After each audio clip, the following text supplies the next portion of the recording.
അച്ചോ, അച്ഛാ നമസ്കാരം. നമസ്കാരം. എങ്ങനെയുണ്ടായിരുന്നു നമ്മുടെ യാത്ര, നെല്ലിയാമ്പതി യാത്രയൊക്കെ? അടിപൊളി, ചെറിയ മഴയും കോടയും ഒക്കെ കിട്ടിയ കാരണം സുഖമായിരുന്നു. യാത്രയൊക്കെ നല്ല മനോഹരമായിരുന്നു.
കാലാവസ്ഥയ്ക്ക് വേണ്ടിയുണ്ട് ഇവിടുത്തെ കാലാവസ്ഥ ഇപ്പോൾ 2-3 ദിവസമായിട്ട് നല്ല മഴയാണ്. നല്ല മഴയാണ്. രാവിലെ തൊട്ട് വൈകുന്നേരം വരെ മഴ പെയ്തുകൊണ്ടിരിക്കുന്നു. അതുകൊണ്ട് തന്നെ തണുപ്പും അത്യാവശ്യം കൂടി വരികയാണ്. ഞാൻ വരുന്ന വഴിക്കൊക്കെ മഴ കിട്ടി, കോട കയറി, മഴയും കോടയൊക്കെ ആയിരിക്കും വരുന്ന യാത്ര.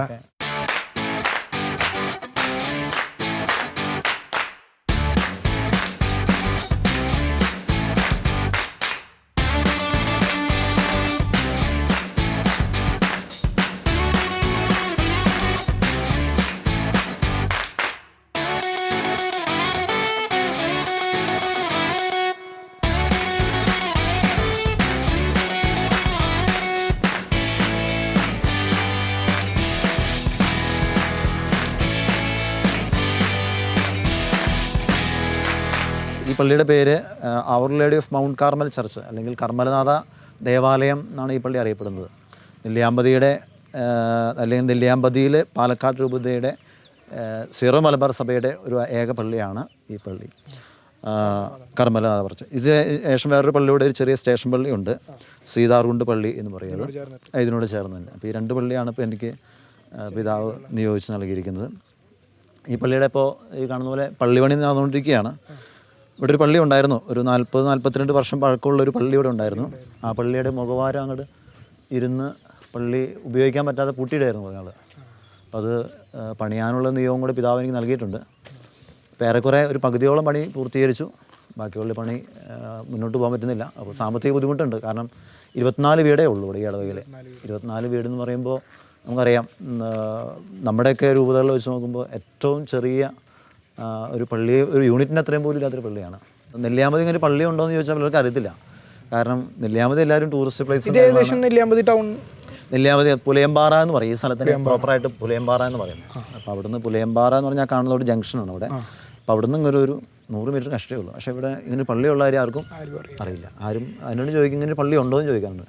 നെല്ലിയാമ്പതി കേൾക്കുമ്പോൾ ഓട്ടോമാറ്റിക് അടിച്ചു പൊളിക്കുന്ന സ്ഥലം, ടൂറിസ്റ്റുകൾ എന്നുള്ളൊരു ചിന്ത മാത്രമേ ഉള്ളൂ. പക്ഷേ ഇങ്ങനെ ഒരു പള്ളിയും ആത്മീയമായ കാര്യങ്ങളൊക്കെ നടക്കുന്ന ഒരു സ്ഥലം കൂടെ ഉണ്ട് എന്നുകൂടെ നിങ്ങളുടെ യാത്രയുടെ ലോകം അറിയാൻ ഇടയാവുകയും ചെയ്യുന്നുണ്ട്. അത് നല്ലൊരു കാര്യമായിട്ട് കാണുകയാണ്. ആദ്യം മഠമാണ് വന്നത്. ഈ മഠം വന്നതിന് ശേഷമാണ് ഈ പള്ളി വന്നത്. ഈ ബാലഭവൻ എന്ന് പറഞ്ഞാൽ മാതാപിതാക്കളുള്ള മക്കളുണ്ടല്ലോ, അപ്പോൾ അവർക്ക് പഠിക്കാനുള്ള സൗകര്യക്കുറവുള്ള കുട്ടികളും ഊരുകളിൽ താമസിക്കുന്ന കുട്ടികളൊക്കെ അവരെയൊക്കെ ഇവിടെ കൊണ്ടുവന്ന് ഈ സിസ്റ്റേഴ്സ് ഇവിടെ താമസിപ്പിച്ചിട്ട് അവരെയൊക്കെ പഠിപ്പിക്കുക. അവർക്ക് സിസ്റ്റേഴ്സാണ്. അവർക്കൊരു സ്കൂളുണ്ട് ഇവിടെ ഈ കാണുന്നത്, പുറകെ കാണുന്നത് സ്കൂളാണ്, ഗവൺമെൻറ് എയ്ഡ് സ്കൂളാണത്. ഒപ്പം തന്നെ നമ്മൾ സീതാർകുണ്ട് എന്ന് പറഞ്ഞൊരു ചെറിയൊരു പള്ളി, അവിടെ അധികം വീട്ടുകാരില്ല, ഒരു 4 വീട്ടുകാരൊക്കെ ഉള്ള ചെറിയ പള്ളി. ഒപ്പം പാടകരി ഭാഗത്ത് ഒരു ലാറ്റിൻ പള്ളി കൂടെ ഉണ്ട് നമുക്ക്. ലാറ്റിൻ പള്ളിയിലും ഒരു 50ഓളം അടുത്ത വീട്ടുകാരുള്ള ഒരു പള്ളിയാണ്. അതും കുറച്ച് പഴക്കമുള്ളൊരു പള്ളി തന്നെയാണ്.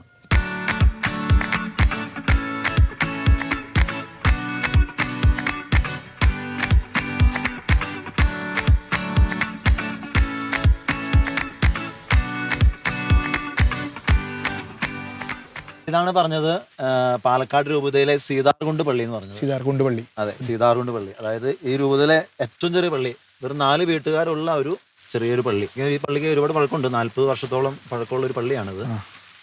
ഈ പോപ്സൺ എസ്റ്റേറ്റിൻ്റെ ജീവനക്കാർ വിശുദ്ധ കുർബാനയ്ക്ക് വരാൻ വേണ്ടി മാത്രമായിട്ട് സ്ഥാപിച്ചൊരു പള്ളിയാണ്. അതിപ്പോഴും തുറന്നുകൊണ്ടിരിക്കുകയാണ്. ഇപ്പോൾ ഒരു 4 വീട്ടുകാർ ഇപ്പോൾ നിലവിൽ മുമ്പ് ഉണ്ടായിരുന്നു. അവിടെ താമസിച്ചിരുന്ന ക്രിസ്ത്യാനികളായ പണിക്കാരും തൊഴിലാളികളൊക്കെ ഇവിടെ കുർബാനയ്ക്ക് വന്നിരുന്ന ഒരു പള്ളിയാണിത്. അപ്പോൾ കഴിഞ്ഞ നമ്മുടെ കുറച്ച് മാസങ്ങൾക്ക് മുമ്പാണ് ഇവിടെ 6 വർഷങ്ങൾക്ക് ശേഷം ഇവിടെ ഒരു വലിയ തിരുനാൾ നടക്കുകയായിരുന്നു. 6 വർഷങ്ങൾക്ക് ശേഷം, അതായത് 4 വീട്ടുകാരെ വെച്ചിട്ട് നമ്മൾ അത്യാവശ്യം വലിയൊരു തിരുനാൾ തന്നെ ഇവിടെ നടത്താനായിട്ട് നമുക്ക് സാധിച്ചു. തിരുനാളിൽ പ്രത്യേകം എന്ന് പറഞ്ഞാൽ എല്ലാ മതസ്ഥരും ഒരുമിച്ച് ചേർന്നിട്ടാണ് തിരുനാൾ നടത്തിയത്. രൂപക്കൂടുകളൊക്കെ എടുത്തിരുന്നതൊക്കെ മറ്റ് മതത്തിൽപ്പെട്ടവരും ഒപ്പം തന്നെ അന്യസംസ്ഥാന തൊഴിലാളികളും ഇവരൊക്കെ കൂടെ ചേർന്നാണ് വലിയൊരു തിരുനാളായിട്ട് നടത്തുകയുണ്ടായി.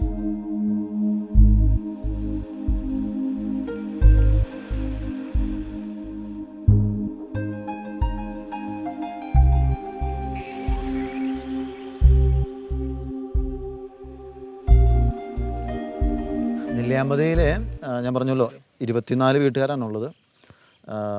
അവർ രാവിലെ 7 മണി മുതൽ പണി ആരംഭിച്ച 5 മണി വരെയാണ്. അപ്പോൾ ഇവിടെ ഇടദിവസങ്ങളിൽ അവർ വിശുദ്ധ കുർബാനയ്ക്കും കാര്യങ്ങൾക്കൊന്നും എത്താൻ അവർക്ക് പറ്റുകയില്ല. ഞായറാഴ്ച ദിവസങ്ങളിൽ അവർ വരുന്നുണ്ട്. ഞായറാഴ്ച ഒരു കുർബാന അവർക്കുണ്ട്. അപ്പോൾ ആത്മീയ കാര്യങ്ങളൊക്കെ വളരെ തീക്ഷ്ണതയോടെ മുന്നോട്ട് പോകുന്നുണ്ട് അവർ. ഞാൻ പറഞ്ഞു, പള്ളി പണിയാനൊക്കെ അവർ താല്പര്യം കാണിക്കുന്നുണ്ടെങ്കിൽ അത് ആത്മീയ ഒരു വളർച്ചയുടെ ഒരു ഭാഗമാണത്. അപ്പോൾ അതുകൊണ്ട് തന്നെ ഇവർ ആത്മീയ കാര്യങ്ങളൊക്കെ ഏറെക്കുറെയൊക്കെ ഓക്കെയാണ്. മെയിനായിട്ട് തൊഴിൽ ഞാൻ പറഞ്ഞല്ലോ, ഇത് എസ്റ്റേറ്റ് ജീവിതമാണ് അവരുടെ കൂടുതലായിട്ട്. ഒരു 80-90% പേരും എസ്റ്റേറ്റിൽ ജോലി ചെയ്യുന്നവരാണ്. പിന്നെ 10% അങ്ങോട്ട് ഫാമിൽ ജോലി ചെയ്യുന്ന കുറച്ച് പേരുണ്ട്. ടൂറിസത്തെ വലിയ കാര്യമായിട്ട് ആശ്രയിക്കുന്നില്ലെങ്കിലും കുറച്ച് വ്യക്തികൾ അങ്ങനെയുണ്ട്. വണ്ടി ഓടിച്ചും ജീപ്പ് ഓഫ് റോഡ് കാര്യങ്ങൾ വണ്ടിയൊക്കെ ഓടിച്ച് ജീവിക്കുന്ന കുറച്ച് പേരുണ്ട്.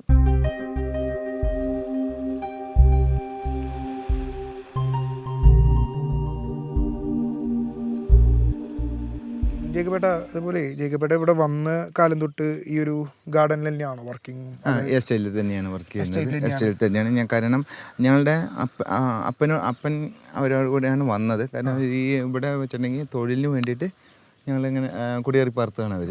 പക്ഷെ ഇവിടുത്തെ ഒരു പ്രത്യേകത എന്താണെന്ന് വെച്ചിട്ടുണ്ടെങ്കിൽ, ഇപ്പോൾ എസ്റ്റേറ്റ് മേഖലയിൽ വർക്കിന് അവിടെ നിന്ന് ഞാൻ തൃശ്ശൂർ വെള്ളിക്കുളങ്ങര പറഞ്ഞ സ്ഥലത്തു നിന്നാണ് അപ്പം വന്നത്. ഞങ്ങളുടെ സ്വദേശം അവിടെയാണ്. ഏകദേശം നെല്ലിയാമ്പതിയിൽ, എറണാകുളം, തൃശ്ശൂർ ആ ഏരിയയിലുള്ളവരാണ് കൂടുതൽ. ഇവിടെയുള്ള ഈ എസ്റ്റേറ്റിൽ തന്നെയുള്ളവർക്കൊക്കെ റിട്ടയർമെന്റ് പീരീഡ് അങ്ങനെ എന്തെങ്കിലും? 58 വയസ്സ് വരെയാണ് റിട്ടയർമെന്റ് ഇവിടുത്തെ. 58 വയസ്സായി കഴിഞ്ഞാൽ റിട്ടയർമെന്റിലേക്ക് പോകും. റിട്ടയർമെന്റിലേക്ക്. പിന്നെ അപ്പോൾ നമുക്ക് ഇവിടെ നെല്ലിയാമ്പതിയിൽ നമ്മൾ റൂം പൂട്ടി കൊടുത്തിട്ട് നമ്മൾ വേറെ എവിടെയെങ്കിലും നമ്മൾ സ്ഥലം അത്രയും നാള് ജീവിച്ച ശൈലി മാറും. പിന്നെ നമ്മൾ വേറൊരു സ്ഥലത്ത് പോകണം. പക്ഷെ നമുക്ക് അതിനുള്ള കാരണം വെച്ചിട്ടുണ്ടെങ്കിൽ ഇവിടെ നെല്ലിയാമ്പതി സംബന്ധിച്ചിടത്തോളം പറഞ്ഞാൽ ഇവിടുത്തെ ആ ചെലവും കാര്യങ്ങൾ കഴിഞ്ഞ് പോകുമ്പോൾ തന്നെ ഏകദേശം എല്ലാം തീരും. പിന്നെ അസുഖങ്ങളും കാര്യങ്ങളുമായി അങ്ങനെയുള്ള ബുദ്ധിമുട്ടുകളൊക്കെ തോട്ടമേഖലയിലുണ്ട്. പക്ഷെ ഇവിടെ തന്നെ എല്ലാവർക്കും ഒരു താമസിക്കാനുള്ള സൗകര്യം കൂടി ആണെന്നുണ്ടെങ്കിൽ കുറച്ചും കൂടി മെച്ചപ്പെടും.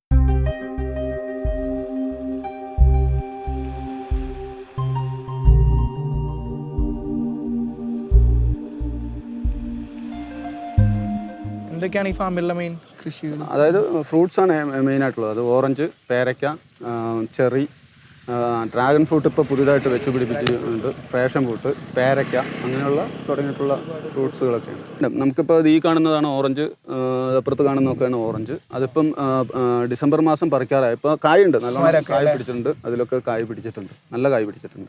ഓറഞ്ച് ഇവിടെ പറിച്ച് ഇവിടെ തന്നെയാണ് അത് ചെയ്യുന്നത്. സ്കോഷായിട്ടാണ് പുറത്ത് കൊടുക്കുക. ഓറഞ്ച് പുറത്ത് കൊടുക്കുന്നില്ല, സ്കോഷായിട്ട് പുറത്ത് കൊടുക്കും. അത് നമ്മുടെ ഇവിടെ ഒരു സെയിൽസ് കൗണ്ടർ ഫാമിൻ്റെ ഉമ്മർ തന്നെ, ആ ഗേറ്റിൻ്റെ ഉമ്മർ തന്നെയാണ്. അവിടെ വെച്ചിട്ട് തന്നെ അത് ഇവിടെ തന്നെ സെയിൽ ചെയ്യാം. ഫാമിൻ്റെ ഒരു പ്രത്യേകത ഈ കൃഷിക്ക് അനുയോജ്യമായതുകൊണ്ട് പച്ചക്കറികൾ ഒരുപാട്, അതായത് ചൈനീസ് ക്യാബേജ്, ക്യാരറ്റ്, തക്കാളി, പച്ചമുളക്, അങ്ങനെ ബീട്രൂട്ട്, അങ്ങനെ എല്ലാ സാധനവും, ഉരുളക്കിഴങ്ങ് വരെ ഇപ്പോൾ നമ്മൾ ഊട്ടി മോഡൽ ഉരുളക്കിഴങ്ങ് വരെ ഇപ്പോൾ നമ്മളിവിടെ പരീക്ഷിച്ചു. അത് നല്ല ഫലം കിട്ടുകയും ചെയ്തു. ഇത് ഫാം ഗവൺമെൻറ് നേരിട്ട് നടത്തുന്ന.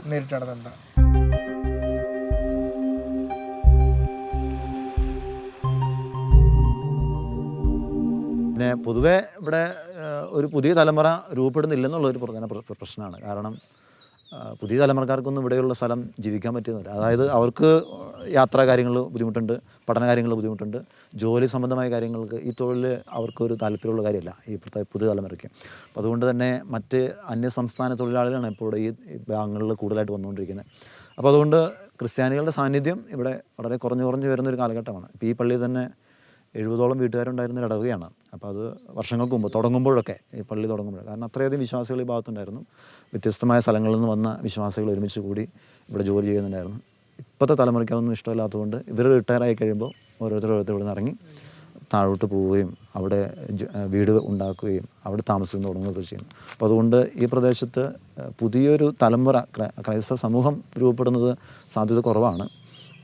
എന്നാലും നിലവിലുള്ള കുറേ കുടുംബങ്ങൾ ഇവിടെ ഉണ്ടാകും എന്നുള്ള പ്രതീക്ഷയോടെയാണ് മുന്നോട്ട് പോകുന്നത്. കാലാവസ്ഥ കാര്യങ്ങളൊക്കെ അനുകൂലമുണ്ട്, പ്രതികൂലമായ സാഹചര്യമൊക്കെ ഉണ്ട്. അപ്പോൾ അതിൻ്റെ കഷ്ടപ്പാടൊക്കെ അനുഭവിച്ചുകൊണ്ടിരിക്കുകയാണ്. അപ്പോൾ ഇത്രയൊക്കെയാണ് നെല്ലിയാമ്പതിയെക്കുറിച്ചുള്ള വിശേഷങ്ങൾ. ഏതായാലും നമുക്ക് കുറച്ച് ഇവിടെ നെല്ലിയാമ്പതിയിൽ പ്രധാനപ്പെട്ട കുറേയേറെ സ്ഥലങ്ങളുണ്ട്. ടൂറിസത്തിൻ്റെ ഏറ്റവും പ്രധാനപ്പെട്ട പാവങ്ങളുടെ ഊട്ടി എന്നാണ് ഈ നെല്ലിയാമ്പതി അറിയപ്പെടുന്നത്. പാവങ്ങളുടെ ഊട്ടി. ഊട്ടി പോകാനായിട്ട് വലിയ സൗകര്യം ഇല്ലാത്തവരും ബുദ്ധിമുട്ടുള്ളവരൊക്കെ വരുന്നത് ഇവിടേക്കാണ്. മറ്റ് സംസ്ഥാനങ്ങളിൽ നിന്നൊക്കെ ഒരുപാട് പേര് വരുന്നുണ്ട്. ഒരുപാട് സ്ഥലങ്ങൾ കാണാനുണ്ട്. നല്ല ക്ലൈമറ്റ് ഉണ്ട്. ലാൻഡ് ഓഫ് ബെസ്റ്റ് എന്നുകൂടെ ഇത് അറിയപ്പെടുന്നുണ്ട്. കോടകളുടെ ഒരു ഏരിയയാണ്. എപ്പോഴും നമുക്ക് കാണാം, ഇന്ന് തന്നെ കാണാൻ പറ്റും. നിങ്ങൾക്ക് മുഴുവൻ കോടയും കാര്യങ്ങളൊക്കെ ഈ സ്ഥലത്ത് കാണാനായിട്ട് നമുക്ക് പറ്റും. അപ്പോൾ ഏതായാലും നമുക്ക് പല സ്ഥലങ്ങളിലേക്ക് പോയാലോ?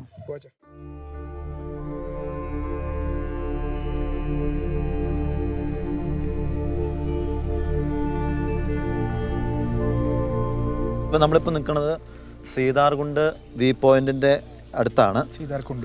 സീതാർകുണ്ട് എന്നാണ് സ്ഥലത്തിൻ്റെ പേര് അറിയപ്പെടുന്നത്. നമ്മളിപ്പോൾ പോപ്സൺ എസ്റ്റേറ്റിൻ്റെ ഉള്ളിലാണ് നിൽക്കുന്നത്.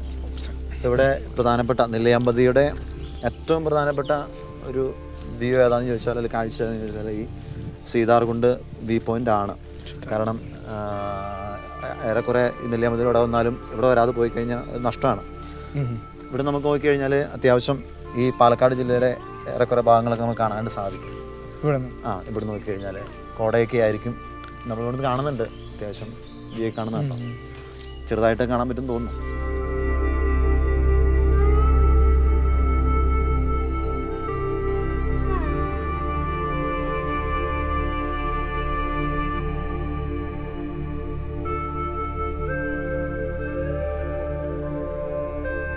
ഈ എസ്റ്റേറ്റും ഈ പറഞ്ഞതുപോലെ ഇവിടെ ഒരുപാട് ആയിരത്തിനടുത്ത്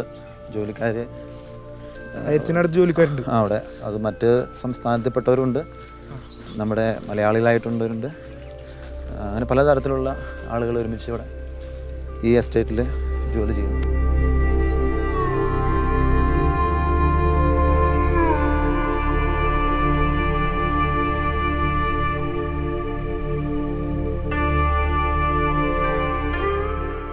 നമുക്കിപ്പോൾ ഒരു യോഗം ഉണ്ടെന്ന് തോന്നുന്നുണ്ട്. കാരണം ദൈവാനുഗ്രഹം കൊണ്ട് നമുക്ക് ഇന്ന് അത് മഞ്ഞ് മാറിക്കിട്ടിരിക്കുകയാണ്. മഞ്ഞ് വരുന്നുണ്ട് ഒരു ഭാഗത്തുനിന്ന്. നമ്മളെത്തിയ സമയത്ത് കുഴപ്പമില്ല.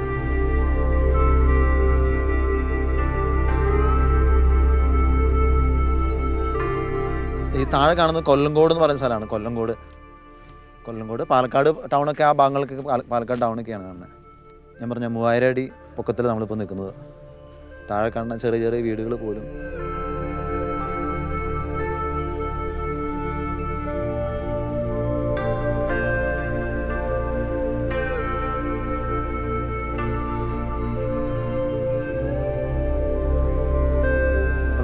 നമുക്ക് പ്രധാനപ്പെട്ട ഒരു ഇത് ഞാൻ പറഞ്ഞ പോലെ നെല്ലിമരം. നെല്ലിയാമ്പതിനുള്ള പേര് പോലും ഉണ്ടാകാൻ കാരണം നെല്ലിമര എന്ന് പറഞ്ഞു.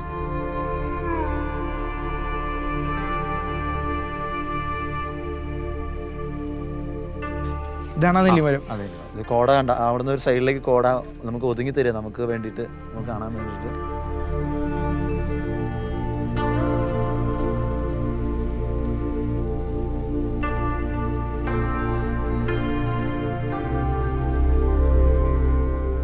അപ്പം നമുക്കിന്ന് ഇത് നമ്മുടെ പുല്ലുകാട്ടിലെ, അതായത് നെല്ലിയാമ്പതിയിലെ പുല്ലുകാട്ടിൻ്റെ അംഗനവാടിയാണ് നമ്മളിപ്പോൾ കാണുന്നത്.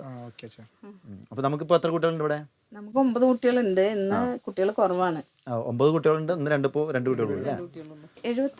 75 വീട് ഈ ഭാഗങ്ങളിലുണ്ട് അല്ലേ? ഓക്കെ. ഈ ഊരെന്ന് പറയുമ്പോൾ 75 വീട്ടുകാരുള്ള 105 പേരാണ് ശരിക്കും കുടുംബം. പക്ഷെ എല്ലാവരും വീടില്ലാത്തതുകൊണ്ട് അപ്പോൾ പല വീടുകൾ ഒരുമിച്ച് താമസിക്കുന്നു. ഓക്കെ. പിന്നെ കുറച്ചുപേര് എസ്റ്റേറ്റിൽ താമസിക്കുന്നുണ്ട്. അപ്പോൾ ഈ പറഞ്ഞ 75 വീട്ടിൽ നിന്ന് ഞാൻ പറഞ്ഞ 9 കുട്ടികളുള്ളൂ ഇവിടെ അംഗൻവാടിയിലുള്ളൂ. പിന്നെ എസ്റ്റേറ്റിൽ ജോലിയുള്ളവർ അവിടെ താമസിച്ച് പോകണ്ട അംഗൻവാടികളിൽ. അപ്പൊ ഇപ്പൊ ലൈഫ് മിഷനിൽ അവർക്ക് 90 വീട് പാസ്സായിരുന്നു. ഈ ഊരിലുള്ളവർക്ക് പണിതാ മാത്രമാണ് ഇനി അവർക്ക് താമസിക്കാൻ പറ്റുന്നത്. ഇവിടെ വേനലിൽ വെള്ളക്ഷാമം ഒക്കെ അല്ലേ, ഇരിക്കാൻ പറ്റും.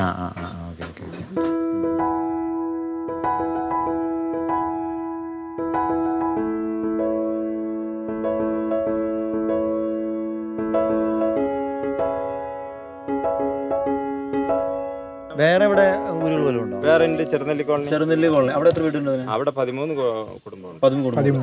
അവിടെ ഉള്ളതിൽ വലിയ ഊര് ഇതാണോ? വലിയ ഊരില്ല. ഈ ഏത് വിഭാഗത്തിൽപ്പെടുന്നത്? ഇത് മലസറുണ്ട്, മലസറുണ്ട്, ഇരുളറുണ്ട്. പല വിഭാഗത്തിൽപ്പെട്ടവരാണ്. മഹാമലസറുണ്ട്. മൂപ്പരിപ്പോ ഏത് വിഭാഗത്തിൽപ്പെട്ട? ഞാൻ മലസർ വിഭാഗത്തിൽ. മലസർ വിഭാഗം. അത് വേറെ എവിടെയും കേരളത്തിൽ എവിടെയും വേറെ? കേരളത്തിലുണ്ട്. ഇവിടെ എങ്ങനെ മൊത്തത്തിലും കുട്ടികളെ പഠിപ്പിക്കുന്നുണ്ടോ? പഠിപ്പിക്കുന്നൊക്കെ കുടുംബങ്ങൾ കാണാം അല്ലേ? നല്ല വിദ്യാഭ്യാസം കൊടുക്കും. പിന്നെ എല്ലാ ഹോസ്റ്റലിലും അവിടെ ഇവിടെയൊക്കെയാണ്. ഹോസ്റ്റലിലാണ്. ഇവിടെ ഒന്നും ഇല്ല. അവിടെ സ്കൂളിൽ പഠിക്കുന്നില്ല. അവിടെ ബാലഭവനിൽ പഠിക്കുന്ന പിള്ളേരുണ്ട്. ഇവിടെ പഠിക്കുന്നുണ്ട്. കൂട്ടിക്കൊണ്ട് പോകുന്നു. ഇവിടെ വന്നിട്ട് എല്ലാരും വലിച്ച് കൊണ്ടുപോകും വണ്ടി. അതിനുവേണ്ടി ഇപ്പൊ വണ്ടി ആണ് കൊണ്ടുപോകുന്നു. വന്നിട്ട് ഒരുപാട് അവിടെ കൊണ്ടുപോയി താമസിപ്പിച്ച് പിന്നെ നല്ല വേണ്ടി നല്ലൊരു പിന്നെ നല്ല കഷ്ടപ്പെടുന്നവർ. ഇപ്പൊ തന്നെ ഈ നമ്മുടെ ഈ ഹോസ്റ്റലില് ബാലഭവനില് ഒരു കുട്ടി, അത് എനിക്ക് പറയുന്ന സമയത്ത് അത് കരച്ചിൽ വരികയാണ്. കാരണം അത് ഇവിടുത്തെ നെല്ലിയാമ്പതി ബാലഭവനില് നമ്മുടെ സിസ്റ്ററിന്റെ കൂടെ അവിടെ ഏത് തെളിയിക്കല്ല, അവിടെ ഏതൊരു കോളനിയിലത്തെ ഒരു കുട്ടി, അവരുടെ അച്ഛൻ 2ാം കല്യാണം കഴിച്ചു, അമ്മയും 2ാം കല്യാണം കഴിച്ചു. കുട്ടീനെ നോക്കാൻ ആരുമില്ല. ഇന്ന് സിസ്റ്റർമാരാണ് നോക്കുന്നത്. അതൊക്കെ വലിയൊരു കാര്യമാണ്. ഞങ്ങളുടെ മക്കള് വളരുന്നത് ചിന്തിക്കാൻ പറ്റാത്തൊരു കാര്യമാണ്. എനിക്ക് കണ്ണി കൂടെ കരച്ചിൽ വരികയാണ്. ആ കുട്ടീനെ ആ സിസ്റ്റർമാര് എന്തൊക്കെ ചെയ്തിട്ടാ വളർത്തുന്ന, സ്വന്തം കുട്ടീനെ പോലെയാണ്. അത്രയും നല്ല രീതിയിൽ. പിന്നെ അതൊക്കെ വലിയ കാര്യമല്ലേ. ഞാൻ അവനെ ദൈവം പോലെ തന്നെ കണക്കാക്കിയിരുന്നു. അതിൽ സംശയമേ വേണ്ട. ചേച്ചിയുടെ പേരെന്നാ? സുധ. പെങ്ങളല്ലേ? പഠിക്കുന്നൊക്കെ ഉണ്ടോ പിള്ളേര്? പഠിപ്പിക്കുന്നുണ്ടോ അവര്? എന്നിട്ട് പഠിപ്പിക്കുന്നുണ്ട്. അവരോട് വരാറുണ്ടോ? വീട്ടിലേക്ക് കുട്ടികളുടെ വീട്ടിലേക്ക് വരുന്നുണ്ട്. വിളിച്ചോണ്ട് നിർബന്ധിച്ചോണ്ട് പോകും. അതോ മടി പിടിച്ചു കഴിഞ്ഞാല് അല്ലേ? ഇപ്പൊ മകന് ഇവിടെ വന്നിട്ടാണ് അവൻ കളി കഴിഞ്ഞിട്ട് ഷൈൻ ഗ്രൗണ്ടിൽ കളി കഴിഞ്ഞിട്ട് വന്നിട്ട് ഇത് ഇവിടെ വന്നിട്ട് എക്സസൈസ് ചെയ്തിട്ടിരുന്നാണ്. അച്ഛന്റെ നമ്മള് മരിച്ചുപോയില്ലേ അച്ഛൻ, ജോഷി അച്ഛന്റെ അത് കഴിഞ്ഞിട്ട് ഒരു അച്ഛൻ വന്നിട്ടുണ്ടായിരുന്നു. ആ അച്ഛൻ വന്നിട്ട് ഇവനും അച്ഛനുമായിട്ട് നല്ല പരിചയമാണ്. മകനും പുതിയനും അച്ഛനുമായിട്ട് നല്ല പരിചയമാണ്. അപ്പൊ ഇവിടെ വന്നിട്ട് അവൻ എക്സസൈസ് ചെയ്തിട്ട് ഇങ്ങനെ കിടന്നിട്ട് ഇവൻ ഫസ്റ്റ് ഇവിടെ കയറി. ഇവിടെ കയറിയിട്ട് അവനെ ഇവിടെ കടിച്ചു, ഉറുമ്പ് കടിക്കും പോലെ കടിച്ചിട്ടുണ്ട്. ശരിയെന്നും പറഞ്ഞാൽ അവൻ തട്ടിയും വിട്ടു. തട്ടി വിട്ട വഴിക്ക് അവൻ ജേഴ്സിയും ട്രൗസറും ഇട്ടിരിക്കുന്നു. ഇത് ഇട്ടിട്ട് ട്രൗസറിന്റെ ഉള്ളിൽ കയറിയപ്പോ എന്നിട്ട് ഇതെന്താ കയറണമെന്ന് പറഞ്ഞിട്ട് എന്നിട്ടും തട്ടി വിട്ടിട്ട് ശരിയെന്ന് പറഞ്ഞിട്ട് എന്തോ നോക്കാന്ന് പറഞ്ഞിട്ട് ടോർച്ച് എടുത്ത് അടിച്ചു നോക്കുന്നു, പാമ്പായി. അപ്പൊ സംഭവം ഇവിടെ കടിച്ചു. പിന്നെ ലാസ്റ്റ് അച്ഛൻ കൊണ്ടുപോകണ്ടെന്ന് പറഞ്ഞു. ഏത് ജോഷി എന്ന് പറഞ്ഞ അച്ഛനാണ്? മരിച്ചുപോയല്ല, അച്ഛന്റെ മുമ്പിലുള്ള അച്ഛൻ. അച്ഛൻ നല്ല പിന്നെ ലാസ്റ്റ് അച്ഛൻ പാലനയിലേക്ക് വിട്ട് വേണ്ട സൗകര്യം ചെയ്തു. 10 പൈസ ഇല്ലാതെ അച്ഛൻ ഞങ്ങളുടെ മകന്റെ ജീവനോടെ കൊണ്ടുവന്ന് എത്തിച്ചു തന്നു. വലിയ കാര്യമാണ്. ഇവിടുത്തെ പള്ളിയിൽ നിന്നുള്ള എല്ലാ സഹകരണം നിങ്ങൾക്ക് കിട്ടാറുണ്ട്? അതിലൊന്നും സംശയമില്ല. എല്ലാ സഹകരണങ്ങളും ദൈവത്തിന്റെ തുണ പോലെ ഞങ്ങൾക്ക്. അപ്പോൾ എല്ലാ ആശംസകളും. വീടൊക്കെ പുതിയ വീട് വരട്ടെ, പുതിയ വീട്ടിൽ താമസിക്കാനായിട്ട് സാധിക്കട്ടെ, എല്ലാ സൗകര്യവും കിട്ടട്ടെ എന്ന് ആശംസിക്കുന്നു കേട്ടോ. തീർച്ചയായിട്ടും ഞാൻ വരുന്നുണ്ട്. അച്ഛൻ പ്രാർത്ഥിക്കുന്നത് കേട്ട് കഴിഞ്ഞാൽ ഞങ്ങളൊരു 10 മിനിറ്റ് അവിടെ നിന്നിട്ടൊക്കെ പോവുള്ളൂ.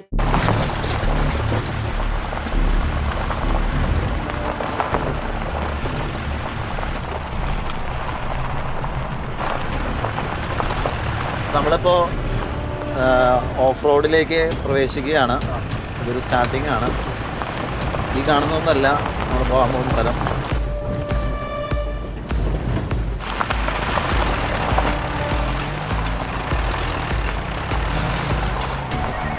നമ്മളിപ്പോൾ പോകുന്ന സ്ഥലം മിന്നാമ്പാറ അല്ലേ?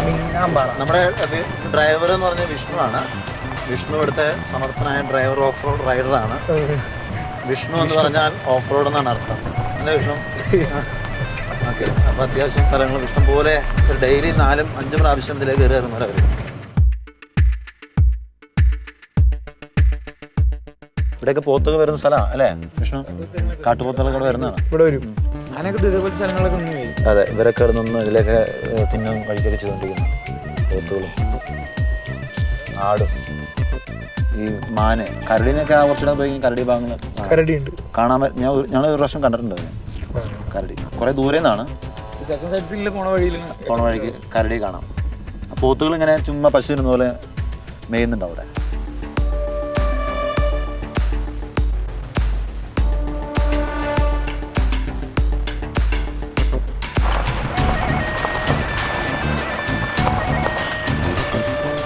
വിഷ്ണുവേട്ട എത്ര എക്സ്പീരിയൻസ് ഉണ്ട് ഇപ്പോൾ?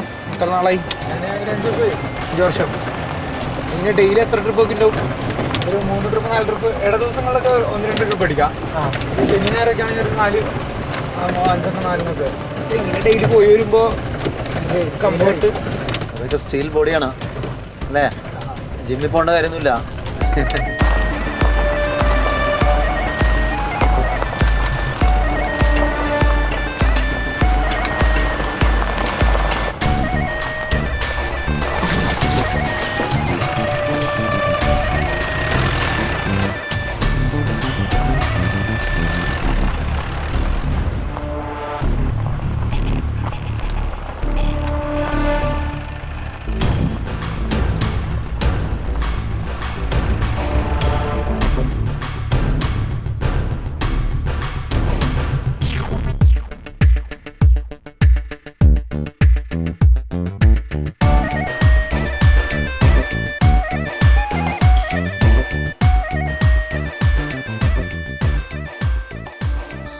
അപ്പോൾ ജോസഫ് നമ്മുടെ അമ്മാമ്മയാണത്, നമ്മുടെ ഇടവകയിലെ ഏറ്റവും പ്രായമുള്ള അമ്മാമ്മയാണ്. നെല്ലിയാമ്പതിയുടെ ചരിത്രവും ഒക്കെ അറിയുന്ന ഒരാൾ.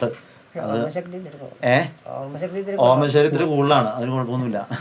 അപ്പോൾ ഈ അമ്മച്ചി നമ്മുടെ ഈ ഇടവകയെ കുറിച്ചും ഈ പ്രദേശത്തെ കുറിച്ചൊക്കെ ഈ അമ്മച്ചി നമ്മളോട് പറഞ്ഞു തരും. ഇപ്പോൾ ജോസഫിനോട് ചോദിക്കേണ്ടതൊക്കെ ചോദിക്കാം. അമ്മച്ചി എത്ര നാളായി ഇവിടെ ഈ നെല്ലിയാമ്പതി വന്നിട്ട്?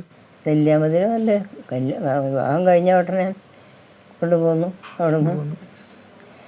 അപ്പോൾ പിന്നെ ഇത്രയൊന്നും നമുക്ക് കണക്കാക്കില്ല, അറിയില്ല, ഇങ്ങനെയുള്ള സ്ഥലമൊന്നും അറിയില്ല, അത് നമ്മൾ പോരില്ലല്ലോ. കേട്ടാണ്ട് അല്ല കേട്ടിട്ട് പോരാടിടാൻ പറ്റില്ല നമുക്ക്. ഭർത്താവിന് ഒരു സൂപ്പർവൈസറാണ്. എത്ര മക്കളുണ്ട് അമ്മച്ചിക്ക്? 7 ആള്.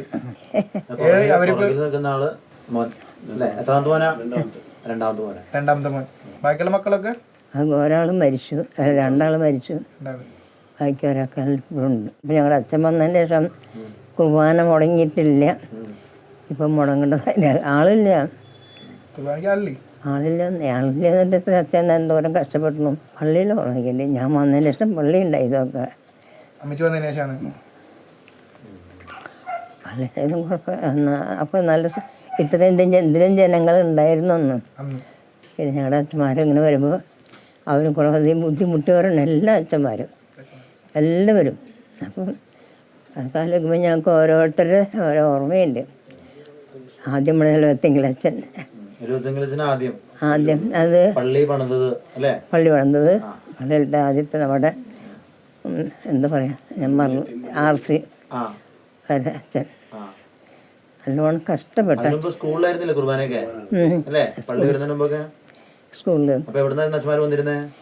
അച്ഛന്മാർ വന്നിരുന്നു. പാലക്കാട് നിന്ന് വരും. പാലക്കാട് അച്ഛന്മാരില്ല അന്ന്.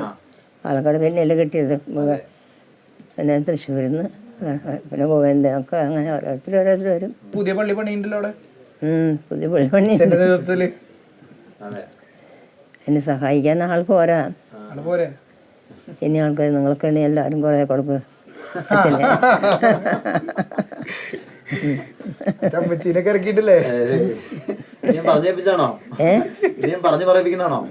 ആര് പറഞ്ഞു?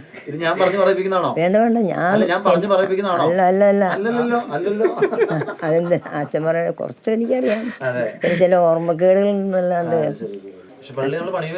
പണിയാണ്ടിരിക്കും. ഇനി പണിയണം. പണിയാന്ന് വെച്ചാൽ നമുക്ക് ഇത്രയും നാളായിട്ട് വിശുദ്ധ കുർബാന കളയാണ്ട് ജീവിക്കുന്ന ഒരാളിതാണ്. ഒറ്റ കുർബാന കളഞ്ഞില്ല വയ്യെങ്കിലും അത്ര ഓർമ്മക്കേട് വരണം. ഈ TV തുറന്നു വെച്ച് ഇവിടെ വന്ന് കുത്തിരിക്കും അല്ലേ, ശബ്ദം കേൾക്കാൻ ഞങ്ങൾക്ക് കാണും. അപ്പോൾ കാണുകയും അവിടെ കിടക്കും കേൾക്കും അല്ലേ. സുഖമില്ലെങ്കിൽ അവിടെ കിടന്നിട്ട് കേൾക്കും. നാളായിട്ട് കുർബാന മുടക്കിയിട്ടില്ല. കുർബാന മുടക്കില്ല മോനെ, പാടില്ല. എല്ലാ മക്കളും ക്രിസ്തീയ മക്കൾ സ്വരൂപിയായിട്ടും സന്തോഷമായിട്ടും പിന്നെ നമ്മുടെ വിശുദ്ധ കുർബാനയിൽ പങ്കുകൊള്ളാനും ദൈവിക കാര്യങ്ങളിൽ പ്രവേശിക്കാനും നമ്മൾ ഈ ക്രിസ്തീയ സഭ ഉയരണം എന്നുള്ള ആഗ്രഹമുള്ളവരാണ് ഞങ്ങൾ. നിങ്ങൾ അതിനോളം നല്ലൊരു ധർമ്മം വേറെ ഒന്നും. എൻ്റെ അനുഭവം, ദൈവത്തിൻ്റെ അനുഗ്രഹം നമുക്ക് എപ്പോഴും വേണം. അത് ദൈവകൃപയാലേ മാത്രമേ കിട്ടുള്ളൂ. നമ്മൾ കാശ് കൊടുത്താൽ കിട്ടണമെന്നല്ല. ആ ഒരു മനസ്സും നമുക്ക് കയ്യിൽ വേണം എപ്പോഴും. എല്ലാവർക്കും ക്രിസ്തീയ മക്കൾക്കൊക്കെ അങ്ങനെയുള്ള സന്തോഷമുള്ളൊരു ഇതായിരിക്കണം. അതെനിക്ക് പറയാൻ ആഗ്രഹം.